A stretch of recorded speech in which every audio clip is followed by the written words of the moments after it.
ప్రవచనాలకి సంబంధించిన సంయుక్త ప్రవచనాల యొక్క నిర్వచనాలు సముచ్చయం, వైకల్పికం, అనుషంగికం, ద్విముఖానుషంగికం యొక్క నిర్వచనాలు మరియు వాటి సత్యపట్టికలు ఖచ్చితంగా ప్రతి ఒక్క విద్యార్థికి రావాలి.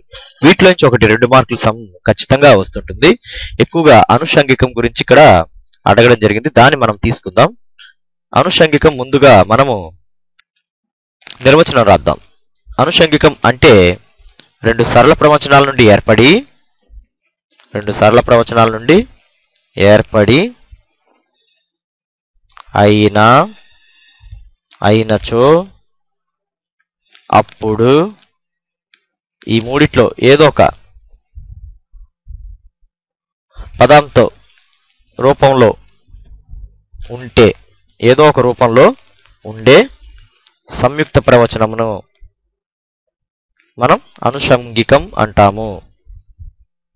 అంటే సంయుక్త ప్రవచనమే అనుషంగికం. దీని సత్యపట్టిక క్రింది విధంగా ఉంటుంది. P Q P implies Q. అనుషంగికాన్ని ఇలా యారో మార్క్ తో చూపించాలి. P ట్రూ, Q ట్రూ అయినప్పుడు అనుషంగికం ట్రూ అవుతుంది. P ట్రూ, Q ఫాల్స్ అయినప్పుడు మాత్రమే ఇది ఫాల్స్ అవుతుంది. Next P false, Q true అయినప్పుడు ఇది ట్రూ అవుతుంది.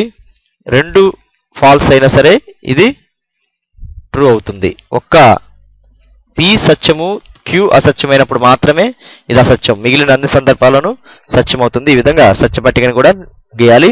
నిర్వచనానికి 1 మార్కు, సత్యపట్టిక